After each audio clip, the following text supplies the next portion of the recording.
Hello dear student, রায় Martin মাধ্যমিক প্রশ্নবিচিত্রা 2027 ভোল 1 first and second সামারটিভ evaluation টেস্টের যে বইটি রয়েছে, এই জীবনবিজ্ঞান বিষয়ে দ্বিতীয় পর্যায়ক্রমিক মূল্যায়ন এর আগের ভিডিওতে আমরা সিলেবাস এবং মধ্যশিক্ষা পর্ষদ কর্তৃক সম্প্রতি প্রকাশিত যে নমুনা প্রশ্নপত্র রয়েছে সেটি পাঠ্যপুস্তকের পৃষ্ঠা নম্বর সহ সমাধান করেছি। আজকে আমরা সমাধান করব 1 নম্বর মডেল। দেখো, প্রথমেই 1 নম্বর প্রশ্ন বলেছে, অযৌন জনন ও যৌন জননের মধ্যে নিচের পার্থক্যগুলি বিবেচনা করো এবং সঠিক উত্তরটি নির্বাচন করো।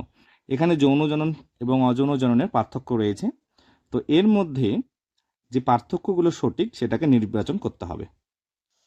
তোমাদের সাঁতরা পাবলিকেশনের পেজ নাম্বার 53, এখানে দেখো পার্থক্য রয়েছে অযৌন জনন এবং যৌন জননের। এখান থেকে তোমরা যদি দেখো, এখানে দেখো 1 নম্বর বলেছে যে যৌন জননের ক্ষেত্রে দুটি বিপরীত লিঙ্গের জীব লাগে এবং অযৌন জননে একটি, তাহলে 1 নম্বরটা ঠিক আছে। 2 নম্বরে দেখো বলেছে পুংগামেট স্ত্রী গ্যামেটের মধ্যে নিষেকের ফলে অপত্য সৃষ্টি হয় যৌন জননে, আর অযৌন জনন রেণু অঙ্কুরিত হয়, বৃদ্ধিপ্রাপ্ত হয় সেখান থেকে, তার মানে 2ও ঠিক রয়েছে আমাদের। এরপরে 3 নম্বর দেখো মাইটোসিস মিওসিস পদ্ধতিতে রেণু উৎপন্ন হয় বলেছে, যৌন জননে কোনো রেণু উৎপন্ন হয় না, গ্যামেট উৎপন্ন হয়, তাহলে এটা ভুল। 4 নম্বর দেখো বলেছে অপত্য জীব জনিত্রী জীবের ন্যায় জিনগত বৈশিষ্ট্যের অধিকারী হয়, যৌন জননী কিন্তু একই রকম হয় না, তাহলে সেক্ষেত্রে আমাদের উত্তর 1 এবং 2 সঠিক রয়েছে। তাহলে আমাদের এখানে সঠিক উত্তর হচ্ছে গিয়ে অপশন ক, 1 ও 2। 2 নম্বর প্রশ্ন বলেছে কোন প্রক্রিয়ায় নতুন অঙ্গের সৃষ্টি হয়। পেজ নম্বর 63, এখানে দেখো কোষীয় বিভেদন রয়েছে। এই কোষীয় বিভেদনের মাধ্যমে কি হয়, কোষের বিশেষ একটা বিশেষত্ব প্রাপ্তি হয়, এখান থেকে বিভিন্ন শ্রম অনুসারে আর কি কলা তৈরি হয় এবং কলা থেকে আমাদের বিভিন্ন অঙ্গ তৈরি হয়। তাহলে আমাদের সঠিক উত্তর হচ্ছে অপশন গ, কোষীয় বিভেদন। 3 নম্বর প্রশ্ন বলেছে সপুষ্পক উদ্ভিদের পরিণত ভ্রূণস্থলিতে মোট কটি কোষ ও নিউক্লিয়াস উপস্থিত। এই প্রশ্নের উত্তর এখান থেকে দেখে নাও। দেখো ভ্রূণস্থলীর গঠন এখানে রয়েছে, এখানে দেখো বলেছে 8টি হ্যাপ্লয়েড নিউক্লিয়াস রয়েছে। তাহলে আমাদের 3-এ দেখো অপশন গ 7টি কোষ ও 8টি নিউক্লিয়াস, এটি হচ্ছে কি সঠিক উত্তর। 4 নম্বর প্রশ্ন মেন্ডেলের দ্বিসংখ্য জনন পরীক্ষায় F2 জনতে উৎপন্ন 2টি বৈশিষ্ট্যের সাপেক্ষে বিশুদ্ধ অপত্য উদ্ভিদের মোট পরিমাণ। পেজ নাম্বার 76, এই যে মেন্ডেলের একসংখ্য জনন পরীক্ষা, এখানে যদি আমরা F2 জনু দেখি, দেখো এখানে বিশুদ্ধ লম্বা আর হচ্ছে বিশুদ্ধ বেটে, তার মানে দুটো কিন্তু বিশুদ্ধ আমরা অপত্য পাচ্ছি। তো এই দুটো বিশুদ্ধ অপত্য কয়টার মধ্যে হচ্ছে, 4টের মধ্যে হচ্ছে, তার মানে অর্ধেক 50%। আমাদের এখানে উত্তর হবে ঘ 50%। যদি এক্ষেত্রে এই বিশুদ্ধ ব্র্যাকেটে লম্বা থাকতো, সেক্ষেত্রে আমরা 4টার মধ্যে একটাকে ধরতাম, তখন 1/4 ইন্টু 100 25% হতো, অথবা যদি বেটে থাকতো সেক্ষেত্রেও কিন্তু 25% হতো, এক্ষেত্রে আমাদের উত্তর 50%। 5 নম্বর প্রশ্ন বলেছে প্রদত্ত বক্তব্যগুলির মধ্য থেকে সঠিক বক্তব্যটি নির্বাচন করো। পৃষ্ঠা নম্বর 80, এখানে দেখো মেন্ডেলের একসংখ্যক জনন পরীক্ষা থেকে প্রাপ্ত সূত্র হচ্ছে পৃথক ভবনের সূত্র। পেজ নম্বর 81-এ দেখব যে মেন্ডেলের বংশগতি সংক্রান্ত যে সূত্র তার বিচ্যুতি প্রথমে হচ্ছে অসম্পূর্ণ প্রকটতা। 5 নম্বরে দেখো ঘ অপশনে বলেছে অসম্পূর্ণ প্রকটতা মেন্ডেলের পৃথক ভবন সূত্রের ব্যতিক্রমী ঘটনা, এটাই হচ্ছে কি সঠিক উত্তর।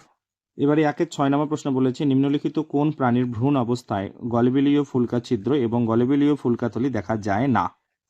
পেজ নম্বর 104, এখানে দেখো সমস্ত যে মেরুদণ্ডী প্রাণী রয়েছে তাদের পূর্বপুরুষদের মধ্যে আমরা কি দেখেছি, গলবিলীয় অঞ্চলে বহিস্থ ফুলকা খাঁজ এবং ফুলকা থলি দেখতে পেরেছি, কিন্তু এখানে আমাদের অপশনে কাতলা, সমুদ্র ঘোড়া, তিমি এগুলো প্রত্যেকেই হচ্ছে গিয়ে মেরুদণ্ডী, কিন্তু তারা মাছ হচ্ছে গিয়ে অমেরুদণ্ডী, তাহলে উত্তর হবে গিয়ে ঘ, এরই কিন্তু আমরা ফুলকা থলি দেখতে পারবো না।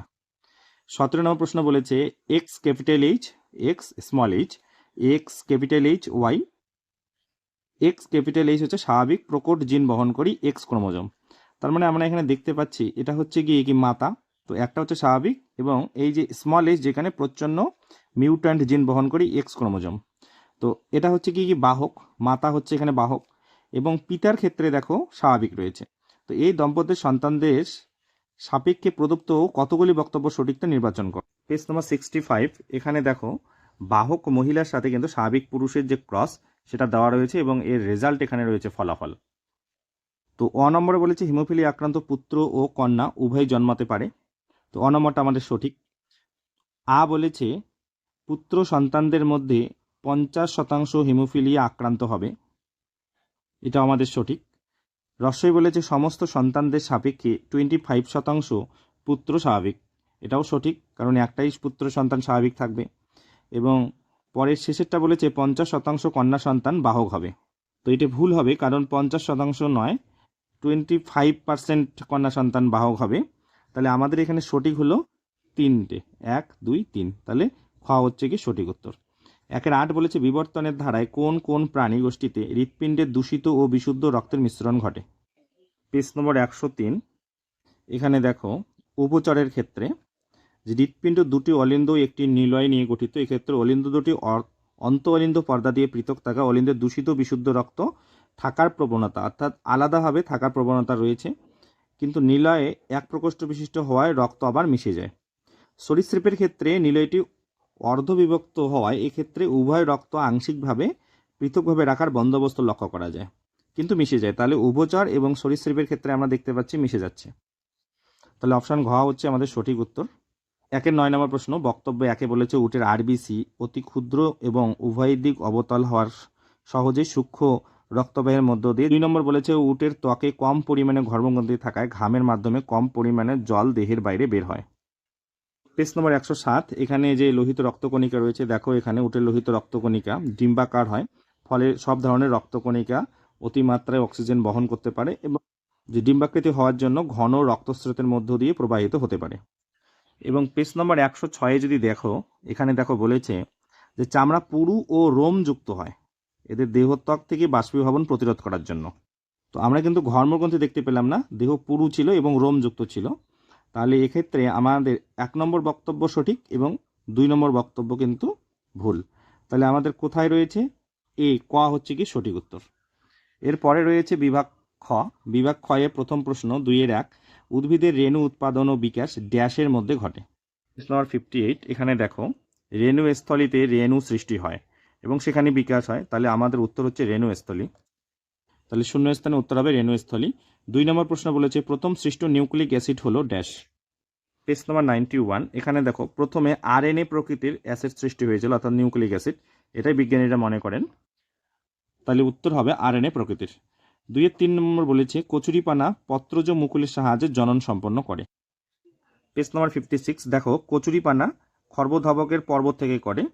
তাহলে 2-3 আমাদের হবে কি মিথ্যা। 2-4 নম্বর বলেছে সেক্স লিঙ্কড জিনগুলির ক্ষেত্রে ক্রিস ক্রস উত্তরাধিকার দেখা যায়। পেজ নম্বর 83। এখানে দেখো ক্রিস ক্রস উত্তরাধিকার এক্স ক্রোমোজোমে স্থিত যে জিনগুলো রয়েছে সেগুলোতে দেখা যায়। তাহলে আমাদের 2-4 হচ্ছে কি সত্য। এরপরে রয়েছে স্তম্ভ এ এবং স্তম্ভ বি। 5 নম্বর প্রশ্ন বলেছে এক আঙ্গুলযুক্ত ঘোড়া। পেজ নম্বর 100। আমরা যদি ঘোড়ার বিবর্তনে দেখি, প্লায়োসিন যুগের প্লায়োহিপ্পাস এবং প্লিস্টোসিন যুগের ইকুয়াস, এদের দুজনেরই কিন্তু একটা করে আঙ্গুল রয়েছে। আমাদের অপশনে রয়েছে প্লায়োহিপ্পাস, তাহলে প্লায়োহিপ্পাসই হবে, এটাই হবে কি 2-5, ইকুয়াস যেহেতু নেই। এবার 2-6 বলেছে লোহিত গ্রন্থি। পেজ নম্বর 105। এই পটকার মধ্যে দেখব লোহিত গ্রন্থি মানে রেড গ্রন্থি। এর কাজ কি? এর কাজ হলো গিয়ে মাছের যে আপেক্ষিক গুরুত্ব সেটাকে কমিয়ে দিতে পারে এবং বাড়িয়ে দিয়ে জলের উপরে ভাসতে এবং ডুবতে সাহায্য করে। তার মানে হচ্ছে প্লাবতা রক্ষা করে। তাহলে খ হচ্ছে গিয়ে সঠিক উত্তর 2-6। 2-7 নম্বর রয়েছে capital T small T cross small T small T. তো এটা কি? এটা হচ্ছে একটা এক সংকর জননের টেস্ট ক্রস। তাহলে গ হচ্ছে সঠিক উত্তর 2-7। এই পার্থক্যটি সমানে সমানে দেওয়া রয়েছে। যাই হোক, এবারে রয়েছে একটি শব্দ বা একটি বাক্যে উত্তর দাও। বায়ুপরাগী ফুলের স্ত্রী স্তবকের একটি বৈশিষ্ট্য উল্লেখ করো যা পরাগযোগে সাহায্য করে। এর উত্তরটি আমি স্ক্রিনে দিয়ে দিলাম, দেখে নাও, চাইলে স্ক্রিনশট করে নিতে পারো। 2-9 নম্বর প্রশ্ন বিসদৃশ শব্দটি বেছে লেখো। স্পেনোডন, ইকুয়াস, প্লটিপাস এবং লিমুলাস। এর মধ্যে আলাদা হলো ইকুয়াস, এটা হচ্ছে ঘোড়ার বিবর্তনের যুগের নাম। এরপরে রয়েছে বিভাগ গ। বিভাগ গয়ে 1 নম্বর প্রশ্ন বলেছে থ্যালাসেমিয়া আক্রান্ত ব্যক্তির অস্থি বিকৃতি এবং প্লীহা যকৃতের অতিবৃদ্ধি ঘটার কারণ ব্যাখ্যা করো। এই প্রশ্নের উত্তরে দেখে নাও থ্যালাসেমিয়া আক্রান্ত ব্যক্তির অস্থির বিকৃতি ও প্লীহা যকৃতের অতিবৃদ্ধি ঘটার কারণ। দেখো অস্থির বিকৃতি একটা পয়েন্ট লেখা রয়েছে, তার সাথে রয়েছে প্লীহা ও যকৃতের অতিবৃদ্ধির কারণ। চাইলে তোমরা এটাকে স্ক্রিনশট করে নিতে পারো। পরে প্রশ্ন বলেছে 3-2 একই ফিনোটাইপ প্রদর্শনকারী দুটি ভিন্ন জিনোটাইপ কখনো কখনো ভিন্ন ফিনোটাইপ প্রদর্শন করতে পারে, এর সম্ভাব্য কারণ উল্লেখ করো। 3-2 নম্বর প্রশ্নের উত্তর এখান থেকে দেখে নাও। কারণ একই ফিনোটাইপ থাকলেও ভিন্ন ভিন্ন জিনোটাইপ হওয়ার প্রধান কারণ হলো কি প্রকটতা। যেমন দেখো মটর গাছের লম্বা বৈশিষ্ট্যের ফিনোটাইপ অন্য জিনোটাইপ বিশুদ্ধ অর্থাৎ ক্যাপিটাল টি এবং সংকর লম্বা হলে ক্যাপিটাল টি স্মল টি। এখানে টি জিনটি হচ্ছে গিয়ে স্মল টি এর উপর একটা প্রকট। এই ক্ষেত্রে দেখো এটা ক্যাপিটাল টি, এখানে হচ্ছে ক্যাপিটাল টি স্মল টি, কিন্তু এটা বিশুদ্ধ লম্বা, এটা কিন্তু সংকর লম্বা। তিনি 3 নম্বর প্রশ্ন বলেছে মেন্ডেল কর্তৃক নির্বাচিত মটর গাছের বীজ ও ফুল সংক্রান্ত বিপরীতধর্মী বৈশিষ্ট্য সারণীর সাহায্যে দেখাও। পেজ নাম্বার 74 এখান থেকে যে ছকটি রয়েছে মেন্ডেলের নির্বাচিত মটর গাছের বিপরীতধর্মী বৈশিষ্ট্যগুলো এখান থেকে লিখবে। তিনি 4 নম্বর প্রশ্ন বলেছে ফার্নের রেণুধার দেহ রেণু উৎপাদনের মাধ্যমে অযৌন জনন সম্পন্ন করে। এদের ক্ষেত্রে যৌন জনন কি দেখা যায়, তবে প্রক্রিয়াটি উল্লেখ করো। তিনি 4 নম্বর প্রশ্নের উত্তর দেখে নাও, চাইলে তোমরা এটাকে স্ক্রিনশট করে নিতে পারো। তিনি 5 নম্বর প্রশ্ন বলেছে কোনো কারণে প্ল্যানেরিয়ার দেহ একাধিক খণ্ডে বিভক্ত হলে সম্ভাব্য প্রতিটি খণ্ড থেকে নতুন জীব সৃষ্টি হতে পারে। বিষয়টি জনন প্রক্রিয়ার আলোকে ব্যাখ্যা করো। পেজ নম্বর 55 এখানে দেখো এই যে প্ল্যানেরিয়ার পুনরুৎপাদন, এই অংশটুকু লিখতে হবে তোমাদের। কোশ্চেন নাম্বার 3-6 দেখো বলেছে পৃথিবীতে এমন কিছু জীব বর্তমান আছে যাদের অস্তিত্ব প্রমাণ করে পৃথিবীতে জৈব বিবর্তন হয়েছে। 4টি উদাহরণের মাধ্যমে বিষয়টির যথার্থতা প্রমাণ করো এবং বিবর্তনের অভিমুখ উল্লেখ করো। তিনি দেখে 6 নম্বর প্রশ্ন উত্তর দেখানো জৈব বিবর্তনের প্রমাণ অভিমুখ। দেখো জৈব বিবর্তনের 4টা উদাহরণ আছে সমসংস্থ অঙ্গ, মানুষের হাত পাখির ডানা, সমবৃত্তীয় অঙ্গ পতঙ্গের ডানা পাখির ডানা, নিষ্ক্রিয় অঙ্গ মানুষের অ্যাপেন্ডিক্স গিনিপিগের সক্রিয় শিকাম বর্তমানে এবং জীবাশ্ম। এই 4টে উদাহরণ এবং অভিমুখ যদি দেখি দেখো এখানে অভিমুখ হচ্ছে অভিসারী এবং অপসারী প্রকৃতির। চাইলে তোমরা এটাকে স্ক্রিনশট করে নিতে পারো। তিনি 7 নম্বর প্রশ্ন বলেছে ল্যামার্কবাদের আলোকে পদবিহীন হবে সরীসৃপ সৃষ্টির কারণ ব্যাখ্যা করো। পেজ নম্বর 95 এখানে দেখো এই যে সাপের পূর্বপুরুষ গিরগিটির মতো 4টে পা ছিল, কিন্তু ভূগর্ভস্থ অভিযোজনের জন্য ক্রমাগত অপব্যবহারের ফলে বর্তমান সাপের পা কি হয়েছে সম্পূর্ণ লুপ্ত হয়ে গেছে। তিনি 8 নম্বর প্রশ্ন বলেছে শিম্পাঞ্জির সমস্যা সমাধান দক্ষতার 2টি উদাহরণ দাও। পেজ নম্বর 107 দেখো এখানে শিম্পাঞ্জির যে সমস্যা সমাধান এখানে রয়েছে 3টে, এখান থেকে লিখবে। পরে রয়েছে বিভাগ ঘ 4-এর 1 বলেছে মানব বিকাশের বার্ধক্য দশার বৈশিষ্ট্যগুলি লেখো। 100তে বলেছে কৃষিকাজে উদ্যানবিদ্যায় অঙ্গজ জনন বেশি সুবিধাজনক, ব্যাখ্যা করো। পেজ নাম্বার 64 মানব বিকাশের বার্ধক্য দশা একদম শেষের, এই পয়েন্টটাকে লিখতে হবে। পরের প্রশ্নের উত্তরটা দেখে নাও তোমরা। কৃষিকাজ ও উদ্যানবিদ্যায় অঙ্গজ জননের সুবিধা, এখানে অপত্যের গুণাগুণ, দ্রুত বংশবৃদ্ধি এবং বীজবিহীন উদ্ভিদের চাষ লেখা রয়েছে, এখান থেকে দেখে নাও, চাইলে তোমরা এটাকে স্ক্রিনশট করে নিতে পারো। 4-এর 1-এর অথবা প্রশ্ন বলেছে শব্দচিত্রের মাধ্যমে সপুষ্পক উদ্ভিদের নিষেক প্রক্রিয়াটি উল্লেখ করো এবং একসাথে বলেছে বহুকোষী জীবেদের বৃদ্ধির পর্যায়গুলি ব্যাখ্যা করো। পেজ নাম্বার 62 সপুষ্পক উদ্ভিদের জনন প্রক্রিয়াটি যৌন জনন প্রক্রিয়াটি এখানে শব্দচিত্রের মাধ্যমে দেখানো রয়েছে, এখান থেকে লিখবে। পেজ নাম্বার 62 এখানে দেখো বৃদ্ধির দশা রয়েছে, বৃদ্ধির দশায় 3টি, এই যে কোষ বিভাজন, কোষের আকৃতি এবং কোষী বিভেদন, এখান থেকে লিখবে। 4-এর 2-এর প্রশ্ন বলেছে অসম্পূর্ণ প্রকটতা কিভাবে মেন্ডেলের বংশগতি সংক্রান্ত সূত্রে বিচ্যুতি প্রমাণ করে সেটি একটি উদাহরণের সাহায্যে ব্যাখ্যা করো। পেজ নম্বর 81 এই বিবরণ থেকে শুরু করে এই পর্যন্ত লিখে দেবে। একই সাথে বলেছে অটোজম বাহিত এবং সেক্স লিঙ্ক প্রচ্ছন্ন জিন ঘটিত রোগগুলির মধ্যে প্রদত্ত বিষয়ের উপর ভিত্তি করে পার্থক্য। 1 নম্বর বিষয় বলেছে বহিঃপ্রকাশ, 2 নম্বর বলেছে বংশগতি। তো এখান থেকে দেখে নাও এই যে বহিঃপ্রকাশ অটোজম বাহিত রোগের এবং সেক্স লিঙ্ক প্রচ্ছন্ন জিন ঘটিত রোগের বহিঃপ্রকাশ এখানে লেখা রয়েছে এবং বংশগতি এখানে লেখা রয়েছে, চাইলে তোমরা এটাকে স্ক্রিনশট করে নিতে পারো। 4-এর 3 নম্বর প্রশ্ন বলেছে মাটিতে প্রচুর পরিমাণে জল উপস্থিত থাকলেও সুন্দরী গাছ মাটি থেকে জল শোষণে বিভিন্ন সমস্যার সম্মুখীন হয়। এক্ষেত্রে সমস্যাগুলি এবং সমস্যা সমাধানের জন্য গৃহীত পদক্ষেপগুলি উল্লেখ করো। একই সাথে বলেছে মিলার এবং উডের পরীক্ষায় প্রাপ্ত জৈব যৌগগুলি উল্লেখ করো এবং এই পরীক্ষায় তাৎপর্য উল্লেখ করো। পেজ নম্বর 106 এখানে দেখো সুন্দরী গাছের যে অভিযোজন এখানে সমস্যা এবং সমস্যা সমাধান লেখা রয়েছে, এখান থেকে তোমরা ছকের মাধ্যমে সেটাকে লিখে দেবে। পেজ নম্বর 92 মিলার উডের পরীক্ষায় যে প্রাপ্ত যে জৈব যৌগগুলো এখানে দেখো তাদের নাম রয়েছে উৎপন্ন পদার্থ, এখান থেকে এই যে গ্লাইসিন, এখান থেকে তোমরা লিখবে। এই পরীক্ষার গুরুত্ব যদি বলে পরের অংশের জন্য এখান থেকে শুরু করে এই পর্যন্ত লিখবে। সর্বশেষ প্রশ্ন বলেছে জীব জগতে অস্তিত্বের জন্য সংগ্রামের কারণ ব্যাখ্যা করো। একই সাথে বিবর্তন সংক্রান্ত ল্যামার্কবাদের বিভিন্ন প্রতিপাদ্য বিষয়ের ত্রুটি উদাহরণ সহ উল্লেখ করো। পেজ নম্বর 97 এই যে অস্তিত্বের জন্য জীবন সংগ্রাম, এখান থেকে এই পর্যন্ত লিখবে। পেজ নম্বর 96 এখানে দেখো ল্যামার্কের ত্রুটি রয়েছে, এই ত্রুটিটি লিখে দেবে। থ্যাংক ইউ ভিডিওটিকে শেষ পর্যন্ত দেখার জন্য। ভালো লাগলে লাইক করে বন্ধুদের মধ্যে শেয়ার করে দেবে, অবশ্যই চ্যানেলটিকে সাবস্ক্রাইব করে রাখবে। এর পরের ভিডিওতে আমরা 2 নম্বর মডেলটিকে নিয়ে আসবো।